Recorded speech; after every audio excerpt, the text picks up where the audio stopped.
Alguns tios, lá pelo ano de 1992, nos convidaram para ir a uma fazenda que eles tinham e que anos antes havia sido local de trabalho dos sogros da minha tia. Segundo nos contaram, o lugar tinha ligação com uma pequena mina da região. Ficava bem na beira do povoado de Luzia, em Minas. A fazenda era muito antiga, linda e enorme. Fomos passar um fim de semana lá. Estavam minhas irmãs, os maridos delas, meus pais, os filhos dos meus tios e eu. Durante o dia convivemos normalmente. Nada fora do comum, e nada que merecesse destaque pelo menos até a primeira noite. Foi então que aconteceu algo muito estranho envolvendo minha sobrinha Sofia, filha da minha irmã. Na época ela tinha 3 anos. Por volta das 9 da noite ela já estava profundamente dormindo, pois essa era a rotina dela. Mas naquela noite, enquanto todos nós conversávamos do lado de fora da fazenda, ao ar livre, algo aconteceu. O terreno era gigantesco e havia partes que ficavam completamente escuras, sem iluminação alguma, mesmo estando dentro da propriedade. Principalmente a área dos fundos, que havia sido usada como ligação com a mina. Era uma região mais baixa, como um caminho que descia, e dali se seguia a pé até chegar à entrada da mina que, segundo disseram, já estava fechada há anos. Haviam colocado um muro também, mas ainda assim, o terreno dentro da fazenda continuava rebaixado naquela área. Com isso, dá para imaginar o susto e a preocupação que sentimos ao ver minha sobrinha, que havíamos deixado deitada em um dos quartos, vindo caminhando justamente lá do fundo da fazenda. Todos nos levantamos imediatamente e corremos até ela. Sofia vinha andando como se nada tivesse acontecido. Claro que minha irmã e meu cunhado começaram a repreendê-la, perguntando o que ela estava fazendo ali, já que a entrada da área dos quartos ficava ao lado de onde estávamos sentados. Quando a trouxeram de volta para junto de todos, ela disse que uma menina havia pedido para que ela a acompanhasse, mas que de repente essa menina desapareceu e então ela decidiu voltar. Quando ela disse isso, virou uma conversaiada. Não havia nenhuma criança por ali e o vizinho mais próximo ficava a uns 500 metros de distância. Era noite e claramente ela não poderia estar falando de uma menina real. Meu cunhado perguntou: "Que menina?" E percebi que meus tios rapidamente tentaram contornar a situação. Disseram que ela provavelmente havia sonhado e que não havia ninguém ali. Um deles se abaixou, ficou na altura dela e disse com carinho: "Filha, foi só um sonho. Não tem nenhuma menina aqui além de você. A gente também sonhava coisas assim quando era pequeno. Vamos, vá se deitar e não volte a sair sozinha nem a desobedecer seus pais, ouviu?" Minha sobrinha disse que sim, mas logo em seguida fez uma pergunta que nos deixou ainda mais nervosos. Olhou diretamente para o meu tio e perguntou: "Mas por que aquela menina não consegue piscar?" Ninguém entendeu ao certo o que ela quis dizer, mas observando bem, ela não parecia sonolenta. Pelo contrário, estava muito desperta. Ainda assim, não tínhamos como levar aquilo ao pé da letra, até que meu tio voltou a insistir que ela precisava dormir. Só que minha sobrinha começou a insistir ainda mais. "Por que aquela menina não consegue piscar?" Então, com os próprios dedos, ela puxou as pálpebras para cima e para baixo, abrindo os olhos de uma forma exagerada, quase deformando o rosto. "Ela é assim", disse. Ela não parecia assustada. Nós é que estávamos. Mandaram-na de volta para o quarto. Quando minha irmã e meu cunhado retornaram, meus tios começaram a contar que não faziam ideia de que aquilo ainda estivesse por ali. Minha mãe pediu que eles explicassem melhor, já que Sofia não estava mais presente. Foi então que meu tio, por afinidade, dono da fazenda, contou que o bisavô dele havia comprado aquela propriedade e feito um acordo com a mina, explorando-a por muitos anos. Essa história havia sido passada pelos pais e avós dele. Disse que seus bisavós tiveram uma filha, a primeira. mas que por um descuido naquela área que ainda tinha muitas partes perigosas no caminho até a menina se perdeu durante uma noite. 2 dias depois, numa segunda-feira, após um fim de semana sem trabalhadores, um deles foi correndo avisar que havia encontrado a criança. Todos foram até o local indicado e a encontraram dentro de um poço. Mas já era tarde. Ela já estava morta havia dias. A menina foi enterrada no fundo da fazenda, o que era costume da época, segundo meu tio. E até aquele momento ele sabia que ela ainda permanecia enterrada ali, numa área onde ninguém costumava ir, tanto pelo terreno irregular quanto pela quantidade de coisas empilhadas que havia no local. Tudo isso acabava escondendo a cruz que marcava o ponto onde a menina estava enterrada. Eles já tinham ouvido histórias de outras crianças da família que diziam ter visto uma menina de olhos grandes. Eles próprios nunca a viram, mas sempre tentavam convencer as crianças de que não era verdade. Meus tios cresceram ouvindo essas histórias sem nunca ver nada, até que chegou a vez da Sofia. E graças a todos os cuidados que tiveram conosco quando éramos pequenos, nenhum de nós jamais viu algo assim na infância. Na manhã seguinte, fomos até a parte que meu tio havia mencionado, e era verdade. Dentro daquela fazenda, havia uma sepultura com o nome da menina. Eu mesmo vi. Havia bonecas muito antigas ao redor e o túmulo estava bastante abandonado. Meus tios preferiam não mexer em nada, pois tinham medo. E depois do que aconteceu, ainda mais. Por respeito também, nunca exumaram os restos para levá-los a um cemitério. Minha sobrinha cresceu e hoje em dia nem se lembra disso. Mas nós nunca esquecemos o que ela disse.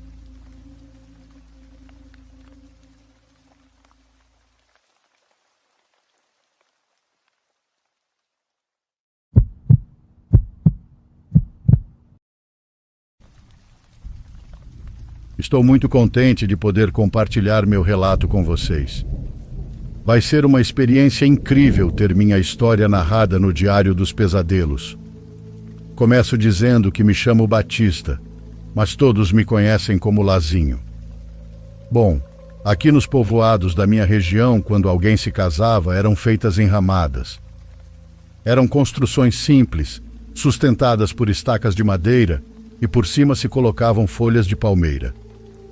Esse tipo de construção improvisada era usado para muitas coisas. Servia para velórios, mas também para casamentos. Às vezes, também era utilizado para pequenos comércios, como aqueles que ficam perto da praia. Esse era o meu trabalho. Eu era o responsável por fazer essas enramadas. Recolhia as folhas de coco e depois levantava toda a estrutura onde me pediam. Trabalhava no meu povoado e também em comunidades vizinhas. Às vezes eu precisava me deslocar bastante. Com o passar dos anos, esse costume já não é tão comum como antes, mas ainda continua em vários povoados costeiros. Eu comecei nesse trabalho por causa de um conhecido. Ele já trabalhava fazendo enramadas e uma vez me chamou para ajudá-lo. Pouco tempo depois, esse homem foi embora do povoado e o trabalho acabou ficando comigo. As pessoas já me conheciam, então me contratavam várias vezes por mês. Sempre havia algo para fazer. Às vezes eu precisava viajar para praias próximas, porque me pediam para levantar estruturas por lá. Em algumas ocasiões eu ficava trabalhando até tarde e muitas vezes acabava anoitecendo em lugares afastados. Durante esses anos, algumas coisas estranhas aconteceram comigo. Não foram muitas, mas aconteceram. Na maioria das vezes eram apenas ruídos esquisitos. Falo de sons que se escutavam entre as plantações quando eu cortava as folhas de palmeira.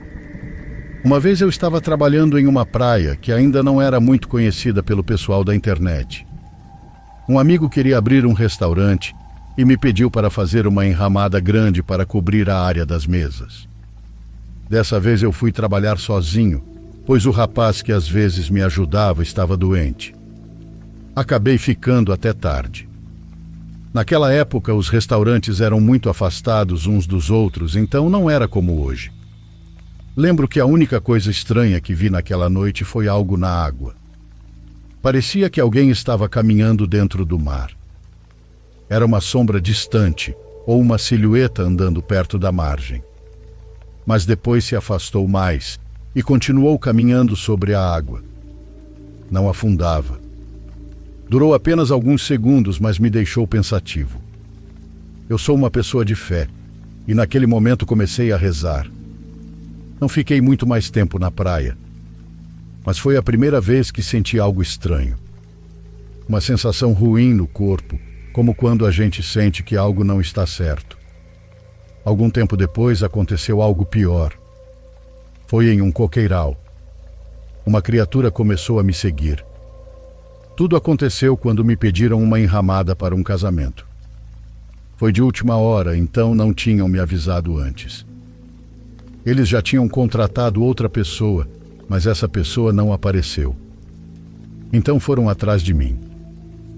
Eu disse que cobraria mais caro porque era tudo muito apressado. Tinham me avisado apenas um dia antes. Mesmo assim, aceitei o trabalho. Naquela mesma tarde, saí para buscar as folhas. Eram mais ou menos 5 da tarde.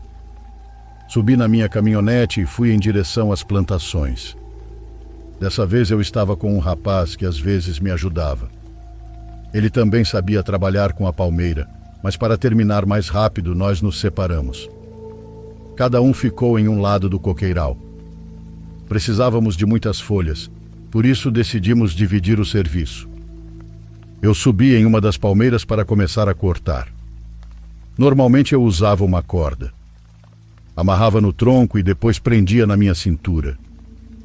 Eu sabia que era uma técnica meio arriscada, mas era a única que eu conhecia e nunca tinha tido problema antes.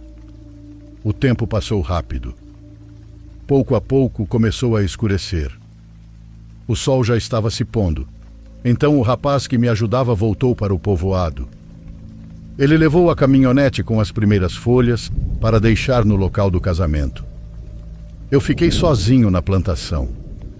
Ainda precisava cortar muitas outras. Nesse momento só se escutavam os golpes do facão e o som das folhas caindo no chão. Todo o resto estava em silêncio. Não havia nenhum outro barulho por perto. Em certo momento escutei um som lá embaixo. Algo se movia. Eu estava no alto da palmeira, a vários metros do chão. Olhei para baixo para ver o que era, mas não consegui ver a feição de nada. A luz já era pouca e havia muitas sombras entre as palmeiras. Mesmo assim, eu escutava passos, como se algo estivesse andando perto. A primeira coisa que pensei foi em um animal. Naquelas plantações sempre apareciam, por isso continuei trabalhando. Segui cortando as folhas. Quando já estava mais escuro, desci da palmeira e peguei uma lanterna que eu levava comigo. Era de bateria que iluminava bem. Acendi e iluminei ao redor. Queria enxergar melhor. Depois subi em outra palmeira. Ainda estava esperando o rapaz voltar. A lanterna ficou iluminando o chão. A luz era forte. Eu estava lá em cima, cortando as folhas com o facão. Então o som era alto perto dos meus ouvidos. Mesmo assim, escutei algo lá embaixo. Olhei para o chão e foi então que eu vi o danado. Havia uma pessoa perto do tronco da palmeira. Estava bem embaixo de mim. A forma estava com o rosto levantado e parecia que estava me olhando. Mas eu não conseguia ver direito a cara. Os traços não estavam claros, mas parecia um homem parado. A luz refletia um pouco no corpo dele. A primeira coisa que pensei foi que era meu ajudante. Achei que o danado tinha voltado. Perguntei se ele já tinha levado as folhas. Esperei resposta, mas ninguém disse nada. Olhei ao redor procurando a caminhonete. Não estava lá. Também não tinha escutado nenhum motor. Isso me pareceu estranho. Falei de novo com ele. Achei que talvez não tivesse ouvido, mas a silhueta continuava igual. Não respondeu, nem se mexeu. Continuava com o rosto levantado para mim. Pelo pouco que eu conseguia ver, parecia que me olhava com muita atenção. Perguntei se ele precisava de alguma coisa, mas não fez nenhum movimento. Mesmo estando vários metros abaixo, a sombra parecia muito grande. Um pouco irritado, cortei uma folha e deixei cair. Mas antes que tocasse o chão, aquela pessoa começou a subir na palmeira. Foi aí que eu fiquei nervoso de vez. Quando ele já estava quase na metade, eu gritei para ele descer. Naquele momento eu já me sentia ameaçado. Percebi algo muito estranho. Ele subia de um jeito esquisito, mas parecia ter agilidade. Levantei o facão para intimidar, mas aquela coisa continuava subindo. Se agarrava no tronco com força e se impulsionava com muita intensidade. Parecia desesperado, como se quisesse chegar até mim. Quando já estava acima da metade, consegui ver um pouco melhor o rosto. Mas a luz vinha de baixo e fazia sombras na cara dele. Mesmo assim, percebi algo estranho. A boca era muito grande. Parecia ocupar quase o rosto todo. Os olhos eram pequenos, mas pareciam brilhar um pouco, como se refletissem a luz. E mesmo pequenos, eram muito escuros. Eu gritava igual um maluco. Perguntava o que ele queria, mas ele não respondia. Só escutei uma respiração pesada. Quando ele ficou quase embaixo de mim, comecei a chutar. Queria que ele se afastasse, mas aquele homem segurou minhas pernas e começou a me puxar. Senti meu corpo descendo. Ele queria me levar para o chão, mas eu me abracei com força no tronco. Tentei chutar várias vezes, mas não consegui. As mãos dele eram grandes e os dedos eram longos. Me lembro também que ele apertava meus pés com muita força. No meio dos movimentos, consegui ver um detalhe. Parecia que ele estava colocando a língua para fora. Eu comecei a pedir ajuda, esperando que alguém ouvisse. Mas ninguém ia ouvir. Eram quase 8 da noite e não havia ninguém perto das plantações. Estávamos longe do povoado. Com muito medo, subi mais um pouco. Fui quase até o topo da palmeira. Mas aquela coisa me puxava de novo. Até que chegou um momento em que ficamos frente a frente. Na mesma altura. Aquele ser me empurrava para que eu caísse. Eu tentei me defender como pude, mas era horrível. O rosto era coisa de outro mundo. Assustador e cheio de rugas grossas. A pele parecia couro. Era estranho. Eu empurrava com toda a força tentando derrubar ele. Nunca senti tanto medo na vida. Parecia uma pessoa, mas completamente deformada. E o jeito que me olhava, parecia que queria me devorar. Então eu me soltei. Escorreguei pelo tronco da palmeira com minhas mãos e braços se esfolando na casca. A pele queimou tudo, mas eu não parei. Desci quase até o chão e me machuquei pra caramba. Mas eu continuei. Escutei aquela coisa gritar um grito horrível. Meu coração parecia sair do peito. Eu não conseguia pensar. A adrenalina estava no corpo todo e só queria fugir. Quando toquei o chão, saí correndo. Não olhei para trás. Nem quis saber se ele desceu. Corri direto para o caminho, pulei o arame da plantação e cheguei na estrada. Eu estava desesperado, achando que ia morrer. Corri por vários minutos até que vi uma luz. Era uma caminhonete que vinha na minha direção. Eu me joguei na frente sem pensar se podia me atropelar. Ela freou. Era o rapaz que trabalhava comigo. Ele desceu assustado, perguntando o que tinha acontecido. Eu nem conseguia explicar, só pedi para irmos embora. Pedi para voltar para o povoado. Quando subi na caminhonete, ele viu meus braços machucados. Eu estava sem ar, mas contei que tinha uma coisa horrível na plantação e que algo tinha me atacado. Ele ficou em silêncio. Cheguei em casa ainda tremendo e naquela noite tive febre. Meu corpo doía, minha cabeça girava e eu estava ruim pra caramba. Minha esposa ficou muito preocupada e minhas filhas também. Nunca tinham me visto daquele jeito. Com o tempo fui melhorando, igual quando tenho uma gripe. Mas nunca esqueci. Muita gente no povoado começou a falar do caso. Cada um tinha uma teoria. Alguns diziam que era um demônio das plantações, outros diziam que era um animal estranho. Mas parecia um homem e, ao mesmo tempo, não era. Também ouvi histórias de criaturas que saíam do mar. Outros diziam que essas coisas andavam pelas plantações à noite, principalmente perto da praia. Mas até hoje eu não sei o que era. Não sei o que me atacou naquela noite. E também não sei para onde foi. Nunca mais vi nada parecido na minha vida.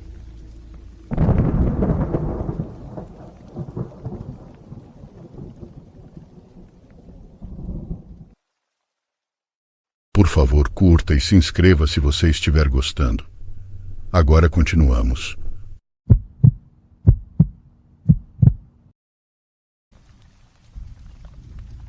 Meu nome é Geraldo Magalhães e eu morava em um rancho.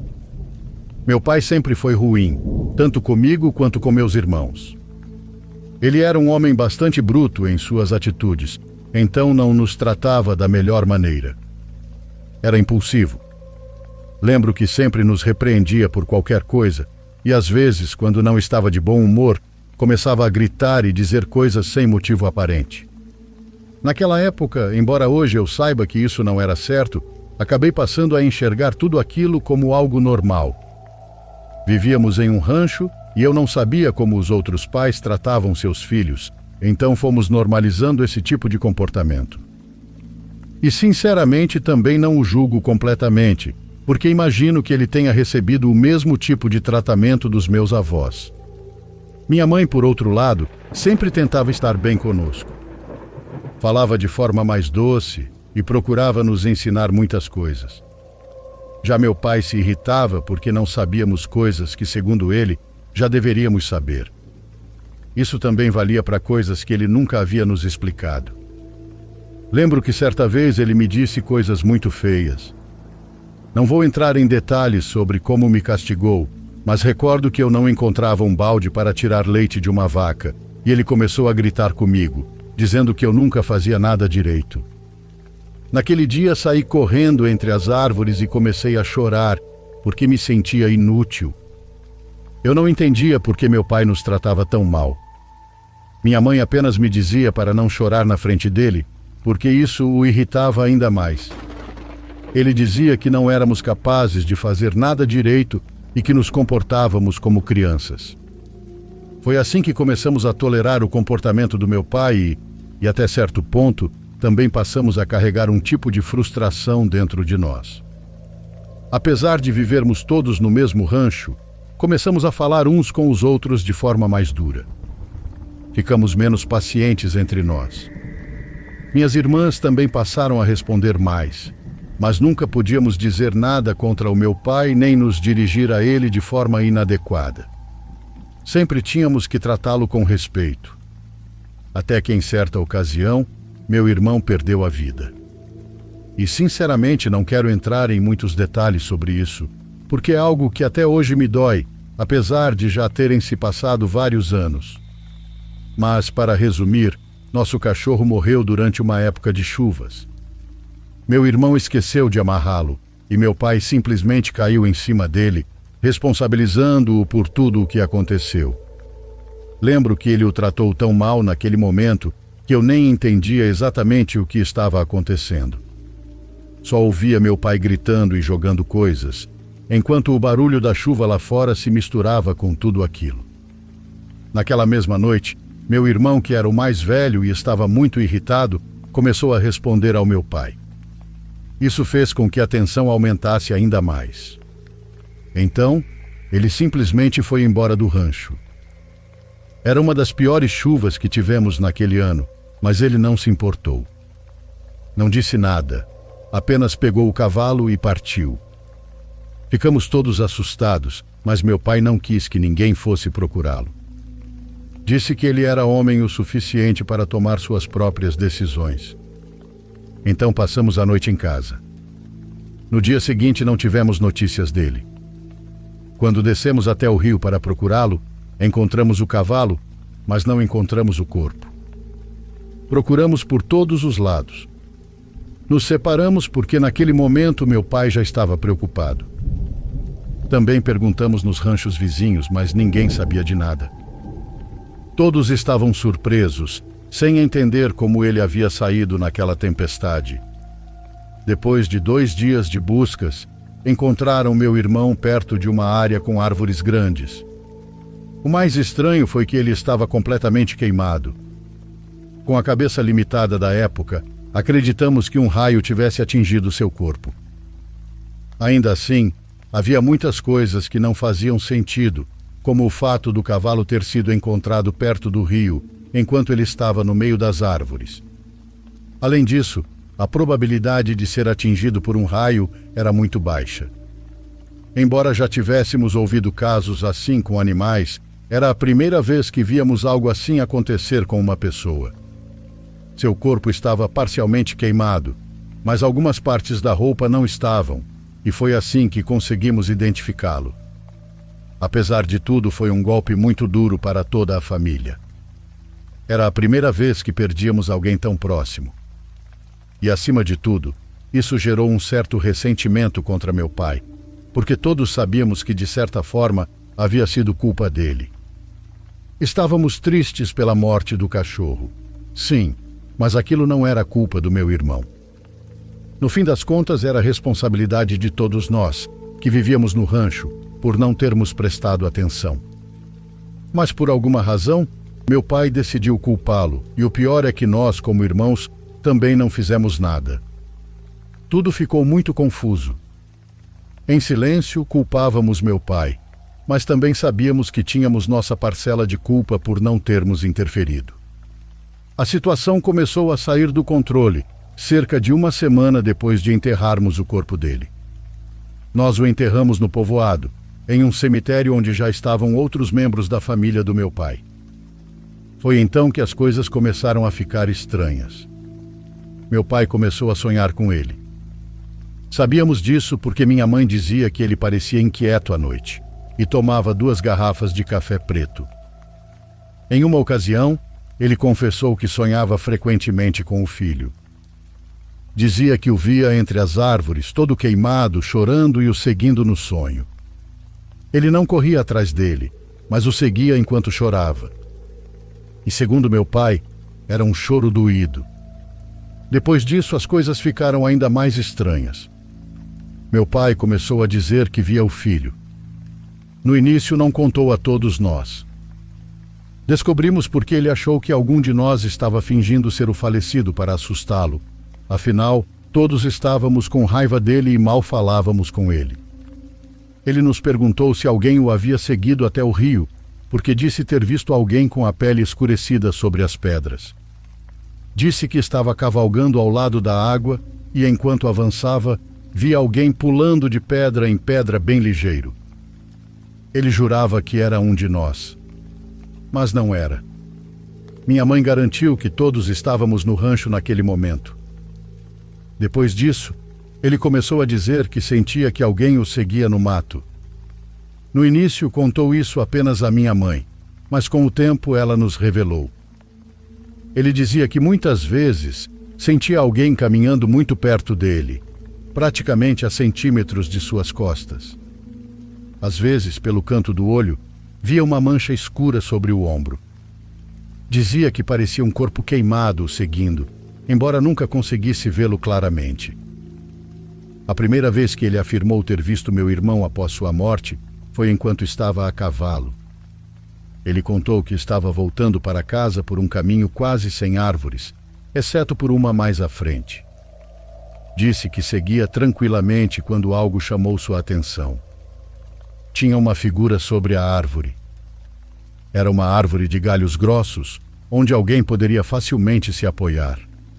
Quando levantou o olhar, viu um vulto escuro agachado sobre um dos galhos como se estivesse prestes a saltar. Ele disse que ficou bem perturbado. Parecia uma pessoa queimada.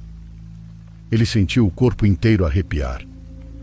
Desviou do caminho imediatamente, fazendo o cavalo disparar, e não olhou para trás. Naquela época, confesso que achei que ele estava inventando tudo, mas foi também nesse período que meu pai começou a mudar. Ele passou a ser mais tranquilo conosco. Parecia triste e também assustado. Sua atitude se suavizou muito. Já não se irritava com tanta facilidade e começou a nos tratar com mais cuidado, usando palavras melhores. Minha mãe me contou depois que ele chorava muito. Dizia que se arrependia profundamente de como havia tratado o filho e que doía saber que ele não conseguia descansar em paz. Eu mesmo, em várias ocasiões, ouvi meu pai soluçando, embora nunca chorasse na nossa frente. Acho que, de certa forma, ele acreditava que se mudasse nós poderíamos perdoá-lo. Mas o ressentimento durou anos e acredito que ele sentia isso todos os dias. Até hoje não sei se tudo aquilo foi fruto da consciência dele ou algo mais. Minha mãe dizia que tudo o que ele contava parecia real, porque ele descrevia com muita clareza. Ele jurava que sentia que o filho o seguia. A segunda vez que disse ter visto meu irmão foi quando estava montado em um burro. Usávamos esse animal para carregar lenha. Ele contou que de repente sentiu um peso estranho nas costas. Quando virou o rosto, viu o rosto do filho. Queimado, como o encontramos. Escuro em algumas partes, mas ainda reconhecível em outras. Disse que a sensação era como se o filho o abraçasse por trás. Ele pulou do burro, apavorado. Quando olhou ao redor, não havia nada, apenas o animal agitado à sua frente. Minha mãe contou que naquele dia ele começou a gritar, implorando perdão ao filho. Chorava, batia as mãos no chão, repetindo várias vezes que o perdoasse. Ela jurava que ele estava dizendo a verdade. Eu só fiquei sabendo de tudo isso anos depois. Na época não sabíamos de muita coisa, apenas mantínhamos distância dele. Mesmo tentando mudar, evitávamos contato e olhares. Só obedecíamos quando era necessário. E acredito que isso o machucou profundamente. Meu pai faleceu há 4 anos. Não o esquecemos completamente. Depois de tudo, ele tentou melhorar, principalmente com os netos, a quem tratava muito bem. Mas nada voltou a ser como antes. E acho que ele sabia disso. Eu só sei que Deus faz as coisas por algum motivo, mas sinto muita falta do meu irmão todos os dias. E sinceramente não sei o que meu pai realmente viu naquela época. Não sei se foi culpa ou talvez algo sombrio tentando puni-lo.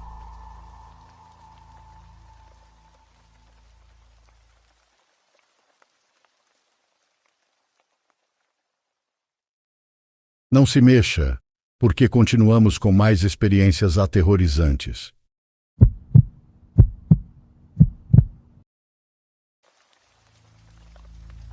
Quando eu estava no penúltimo ano do ensino médio, havia uma garota em quem eu pensava o tempo todo. O nome dela era Siena. Ela tinha uma presença meio hipnotizante, difícil de explicar, mas vou tentar. Ela era muito bonita. Claro, mas era mais do que isso. Havia um mistério nela que eu nunca consegui decifrar. Um tipo de aura que você normalmente não associa a uma garota bonita comum. Ela não era popular, e eu tinha a impressão de que muita gente, tanto garotos quanto garotas, se sentiam mais intimidados por ela do que qualquer outra coisa. Ela não era calorosa, não sorria, e a maioria das pessoas a considerava estranha. Eu não. Na verdade, eu achava a singularidade dela fascinante. Quando nossos olhares se cruzavam, eu simplesmente travava, como quando o corpo tenta se adaptar a um ambiente frio ou a uma rajada inesperada de vento. Siena me lembrava neve, do tipo de neve leve que abafa tudo ao redor, até os próprios pensamentos. Ela tinha essa qualidade, mas parecia que só eu percebia.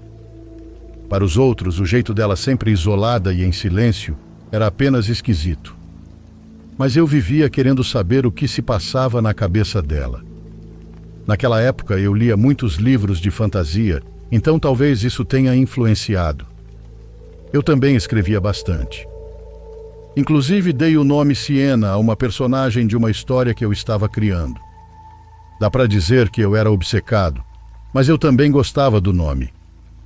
Enfim, um dia eu estava subindo as escadas com meu amigo Jorge, falando justamente dessa história quando ele perguntou o nome dos personagens. Eu respondi, e claro, assim que mencionei Siena, quem aparece virando o corredor? A própria Siena, acompanhada de uma amiga. Ela me lançou um meio sorriso e disse algo como: "Ah, claro, porque você me ama." Fiquei completamente sem graça e o Jorge começou a rir, o que só piorou tudo. Ela já estava passando por mim, claramente sem interesse em continuar a conversa, e minha chance estava indo embora. Não sei o que deu em mim, mas ali mesmo, no impulso, eu chamei ela para sair. Isso fez com que ela parasse. Ela me lançou aquele olhar frio. Nem precisava falar nada. Os olhos dela diziam tudo. Como você ousa perguntar isso? Mas então, para minha surpresa, ela aceitou. Me deu o número dela, disse que me mandaria mensagem e saiu andando sem nem me dar chance de responder. Mas foi assim que eu acabei marcando um encontro com a garota com quem eu estava obcecado há meses. A ideia da trilha não foi minha. Aliás, nada foi. Ela organizou tudo e eu tive a sensação de que não tinha escolha a não ser seguir o que ela quisesse. E sinceramente eu não me importei. Chegando no fim de semana, Siena estava dirigindo e me levando até uma trilha que ela escolheu. Eu nunca tinha ido lá, e ninguém que eu conhecia também. A viagem durou cerca de 50 minutos, mas pareceu 10 porque eu estava completamente perdido nos meus pensamentos. Siena dirigia o carro velho dela com a janela aberta, ouvindo músicas no celular. Paramos em um estacionamento de pedras na base da trilha. Havia no máximo 2 outros carros ali. Siena nem pensou, simplesmente começou a andar e eu fui atrás. Nos primeiros 20 minutos foi até agradável. Ela estava mais falante do que eu jamais tinha visto, o que ainda não era muito, mas para ela já era bastante. Ela perguntou sobre a história que eu estava escrevendo, o que foi meio constrangedor, mas eu dei um resumo sem tentar parecer um idiota. Depois de um tempo, a trilha começou a estreitar e as árvores ficaram mais densas. Desde o estacionamento não vimos mais ninguém. Em determinado ponto, a trilha se dividiu em 2. Perguntei qual caminho seguir, e ela, sem pensar, apontou para a esquerda. Perguntei se ela já tinha estado ali antes, e ela disse que não. Achei isso estranho, principalmente pela forma tão decidida com que ela agia, mas não comentei nada. O caminho da esquerda era claramente menos cuidado. Comecei a sentir que estávamos indo pelo caminho errado, mas não questionei. Eu devia estar muito distraído, porque em certo momento percebi que não conseguia mais ouvir os passos dela atrás de mim. A trilha estava tão estreita que estávamos andando em fila e eu tinha ido na frente porque ela tinha feito um gesto para isso. Quando me virei para olhar, ela não estava lá. O caminho atrás de mim estava vazio. Chamei o nome dela, mas não obtive resposta. Confuso, comecei a voltar pelo caminho. Cheguei até a bifurcação e ela também não estava lá. Pensei que talvez ela tivesse parado para ir ao banheiro e não quisesse que eu percebesse. Isso era uma explicação razoável. Mas olhando melhor ao redor, percebi que não havia nenhuma trilha lateral onde ela pudesse ter entrado. Ela simplesmente tinha sumido. Então decidi tentar o outro caminho. Para minha surpresa, esse lado estava ainda mais tomado pela vegetação. Quanto mais eu avançava, menos aquilo parecia uma trilha de verdade. Continuei chamando o nome dela como um idiota, sem saber o que mais fazer. Eu não conseguia imaginar por que ela me abandonaria, então realmente achei que fosse algum mal-entendido.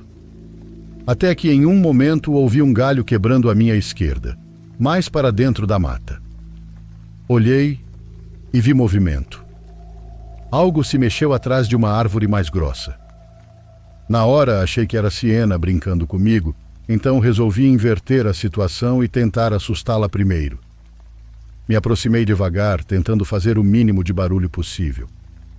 No último segundo pulei para o lado, gritando, e foi aí que percebi. Não era a Siena. Era um homem.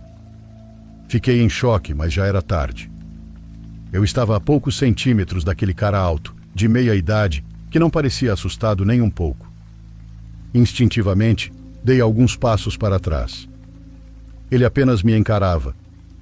Antes que pedisse desculpa, eu soltei que estava procurando minha amiga, o que, olhando agora, foi completamente inútil. Ele claramente não se importava. Então começou a andar na minha direção.